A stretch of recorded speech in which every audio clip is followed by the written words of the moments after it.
네, 안녕하세요. 여러분들은 지금 실전 투자 대회 상위 3% 스티브와 함께 하고 있습니다. 자, 오늘은 일요일이고요. 지난 금요일에 매매했던 내역을 보면서 어디서 어떤 매매를 했는지 한번 같이 살펴보겠습니다. 지난 금요일에 제가 매도를 하고 나온 종목은 이 원전 테마에 있던 한전산업하고 아이퀘스트 이전에 한번 매매했죠. 제가 쌍바닥에 들어갔던 매매인데 한 번 더 매매를 해서 또 수익을 내고 나왔어요. 자, 이렇게 두 번을 매매를 했습니다. 아이퀘스트는 제가 매도한 지점을 함께 보면서 어떤 이유로 매수를 했고 어느 지점에서 매도를 했는지 세부적으로 한번 설명해 드리겠습니다. 먼저 한전산업부터 볼까요? 이 한전산업은 테마가 형성됐죠. 원전 테마였습니다. 한미 정상회담 이후에 미국과 함께 이제 회담을 하고 나오면서 이 원자력 관련 종목들이 일제히 급등하는 현상이 생겼고, 그게 이제 요 테마군들이죠. 요 종목들이 모두 원자력과 관련된 테마들입니다. 그 중에 이제 가장 최근에 눈에 띈 게 이제 한전산업이었고요. 제가 보기에 뭐 우리 기술도 마찬가지예요. 뭐 어떤 종목을 매매하더라도 크게 다르진 않을 겁니다. 두산중공업도 엄청나게 큰 상승폭을 이어가고 있죠. 그 중에 제가 매매한 게 한전산업이니까 일단 한전산업부터 한번 보겠습니다. 요거는 한전산업의 일봉 차트입니다. 한전산업의 일봉 차트. 자, 이렇게 보면 두 번의 상한가로 큰 폭의 상승을 주고 이렇게 자리를 잡아가는 모습 보이시죠? 거래량도 줄고 있습니다. 자, 저는 이제 이렇게 짧게 오늘 저점을 잡아서, 아니, 오늘이 아니라 금요일이죠. 지난 금요일 저점을 잡아서 그쯤에 매도 처분을 하고 나왔습니다. 제가 이제 항상 말씀드리는 게 이렇게 테마가 형성되면 종목들이 거의 다 비슷하게 움직인다는 사실을 알 수 있어요. 이것도 우리 기술은 이제 한전보다 먼저 치고 올랐죠. 날짜가 먼저 치고 올랐다가 지금 거래량을 줄이면서 이것도 자리를 잡는 모습 보이시죠? 자, 여기가 자리를 잡고 있는 모습입니다. 직장인들은 이런 매매하는 게 이제 요 거래량이 줄죠. 이럴 때 매매하는 게 좋죠. 3일선 급하게 잡는 것보다는 이게 좀 더 안전할 수 있어요. 보성 파워텍도 보면 다 차트가 비슷하죠. 급등했다가 지금 자리를 잡고 있어요. 그죠? 두산중공업 한번 볼까요? 네, 두산중공업은 이렇게 이건 코스피 우량주잖아요. 제가 주식 유튜브 하는 사람 보니까 요런 데서 3일선 잡는 분들 있더라고요. 그래서 여기까지 요거를 10억을 벌었던 계좌를 누군가 공개하던데, 자, 이렇게 요쯤에서 팔았대요. 자, 이렇게 팔지 않고 버티는 것도 상당한 능력이죠. 저는 아직까지는 그 정도의 고수는 아니라서 적정폭 한 10% 정도의 수익이 나면 다 홀라당 팔아치웁니다. 그래서 오랫동안 보유하고 비중을 실어서 이렇게 매매를 함으로써 큰 폭의 수익을 내는 그런 유튜버 분들 보면 너무 부러워요. 저도 이제 그렇게 좀 잘 됐으면 좋겠는데 그게 어떻게 쉽게 되지가 않더라고요. 전 요거를 어떻게 볼까요? 이렇게 볼까요? 이렇게 15분 차트 한번 볼까요? 예, 이렇게 보시면 이렇게 상한가 가고 또 한 번 더 갔다가 이렇게 살짝 빠졌죠. 자, 여기서부터 저는 이제 관심을 가지고 있었습니다. 자, 이렇게 여기에 보시면 치고받고 한 모습이 살짝 보입니다. 여기 살짝 가볍게 조정하고는 다시 한번 튀어버렸어요. 그리고 이렇게 거래량이 나온 지점 있죠? 이 거래량이 나온 지점 하단에 저는 매수를 걸어뒀죠. 이렇게 8,270원에. 그래서 요 지점이 제가 매수한 가격이고, 매수하고 나서 뭐 한 어느 정도 6, 7% 정도 되면 수익을 실현하라 라고 세팅이 전 돼 있어요. 이미 MTS에. 사는 순간 매도가 설정이 됩니다. 여기에서 매도 처분이 되고 매매가 종료되었습니다. 매매가 끝나고 나서 이게 오후장에 금요일 오후잖아요. 금요일 오후에는 생선과 주식을 사기에 아주 좋은 시간대다라고 여러 번 말씀드렸죠. 그리고 이것도 예쁘게 이렇게 쌍바닥을 만들고 있습니다. 그래서 제가 또 여기 주변에다가 또 걸어뒀어요. 걸어뒀는데 너무 민감하게 걸어가지고 뭐 이렇게 체결이 안 됐어요. 8,300원쯤 걸어놨는데 체결이 안 되고 그냥 살짝 올라가길래 뭐 월요일에 다시 또 올 수도 있고 뭐 이렇게 또 빠질 수도 있고 하는 거니까 그건 알 수가 없고, 어쨌든 제가 생각하는 건 리스크입니다. 이 리스크를 최소화한다. 즉 리스크 관리, 이게 저는 주식 투자의 핵심 개념이라고 생각하거든요.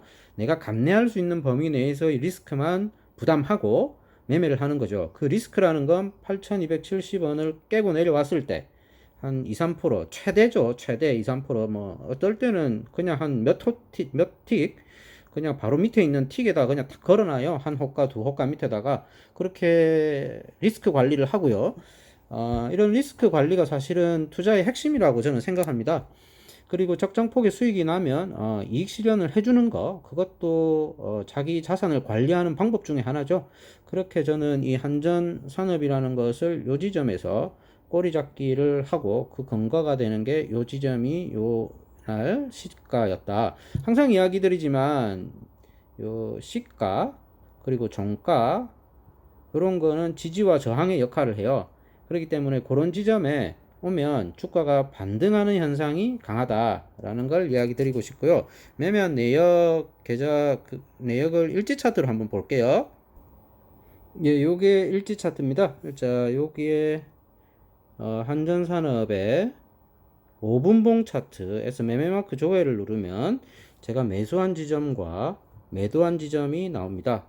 근데 이렇게 보면 어떻게 그 귀신같이 바닥에서 잡아서 그 당일에 고가에 이렇게 파는 걸로 이렇게 보이잖아요. 근데 그게 다 이유가 있어요. 저는 원칙을 지키니까 제가 정한 원칙을 뭐 요거는 아까 일봉에서 봤듯이 요거는 이제 전날입니까? 시가였죠. 시가 급등한 날의 시가.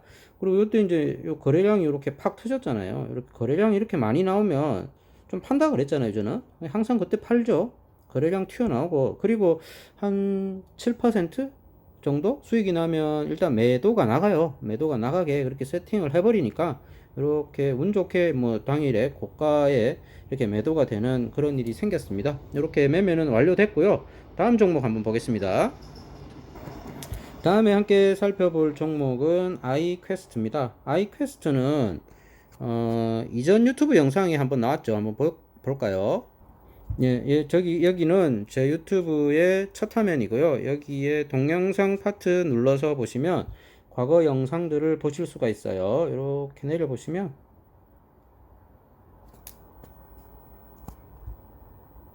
예, 여기 있죠. 여기에 아이퀘스트 여기 있습니다. 신규주 반토막 매매 기법이라고 해가지고 5일 전이네요. 이때 한번 이야기를 드렸고 매매의 어떤 방식은 이미 말씀드렸던 거랑 비슷해요. 여기 SK바이오팜도 그런 원리에 의해서 지금 매매를 하고 있고 이것도 반토막 기법으로 매매를 하고 있습니다.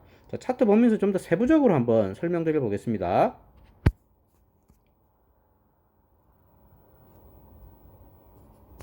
예, 지금 이거는 아이퀘스트의 일지 차트 여기 보시면 일지 차트 아이고 들어간 거야.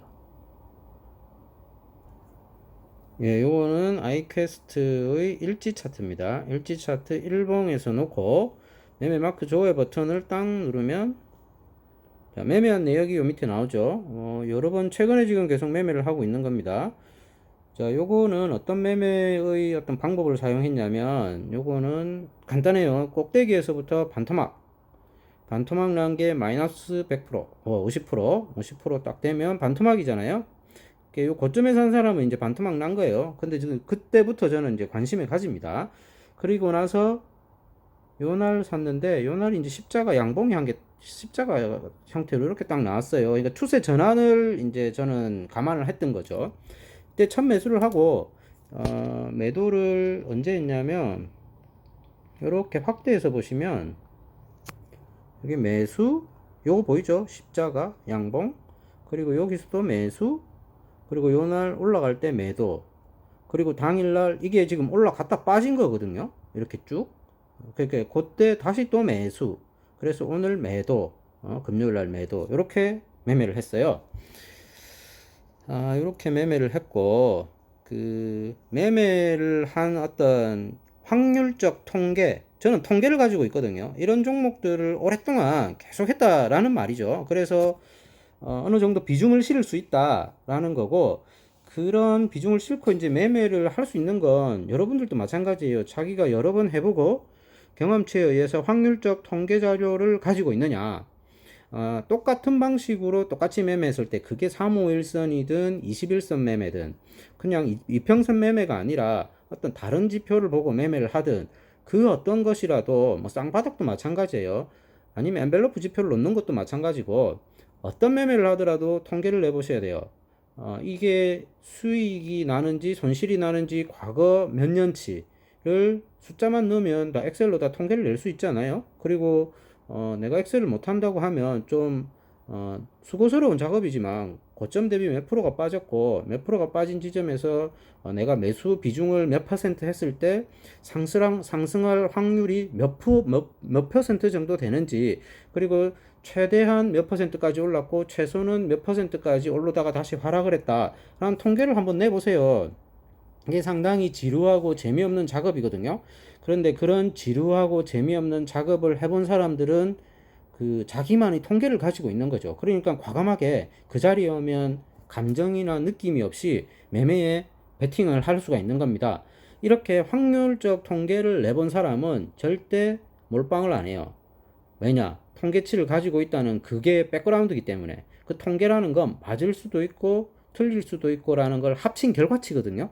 그러니까 자기가 하는 매매가 그 10번 중에 9번을 이기는 90%의 확률을 가졌다 하더라도 몰빵을 했을 때 그 마이너스 10%가 비중 투자를 하게 되면 제가 이제 우리가 이때까지 벌어왔던 그 수익금의 비중의 큰 크기만큼 잃어버리는 거잖아요. 그래서 항상 포트폴리오를 짜는 거예요.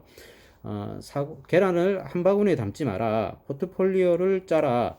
이건 뭐 아주 기초적인 경제 교과서에나 나오는 이야기인데, 정말 꾸준히 수익을 내는 사람들은 이런 기초적인 매매 원칙들을 처음부터 끝까지 지킨다는 거죠.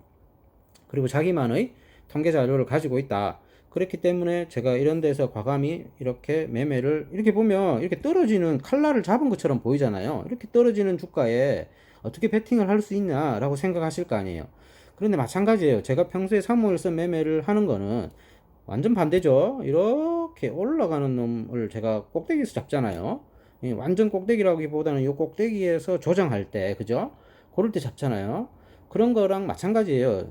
주가의 움직임은 세기 때문에 그 상승세, 하락세, 이 세가 가는 대로 그냥 흘러가는 거예요. 그러면서 그게 변곡점이 어느 순간에는 온다는 거죠.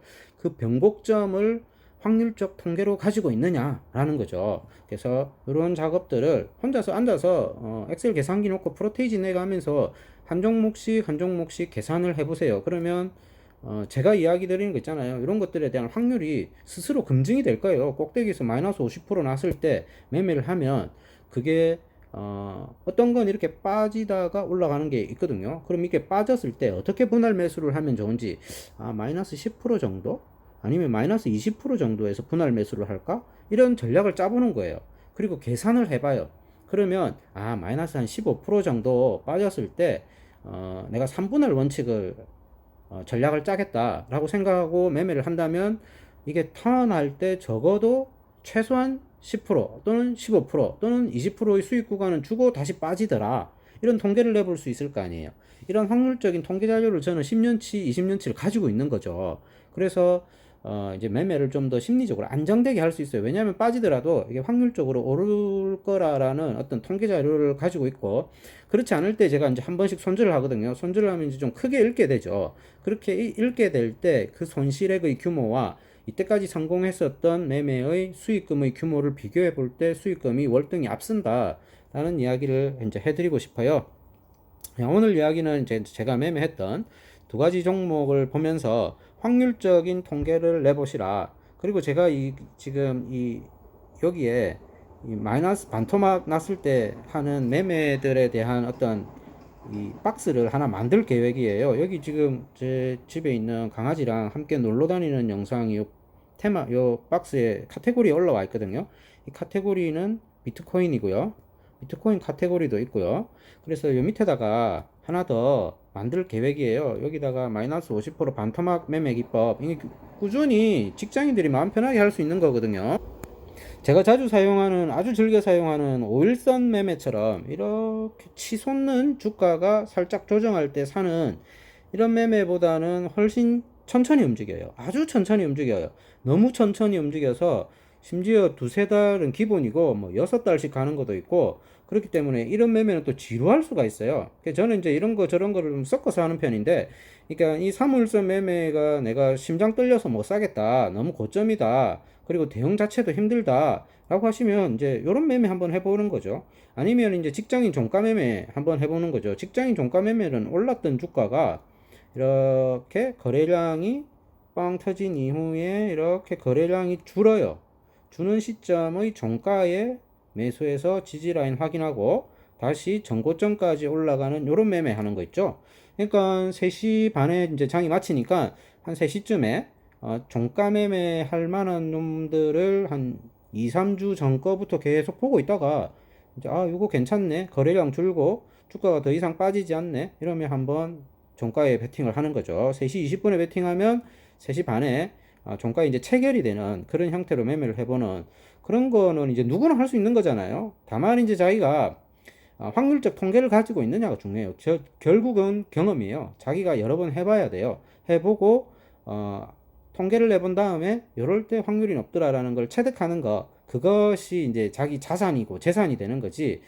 주식시장에서 수학과 같은 공식에 움직이는 뭐 보조지표로 스토캐스틱을 쓴다, 뭐 볼린저 밴드를 쓴다, 그래가지고는 절대 답이 안 나와요.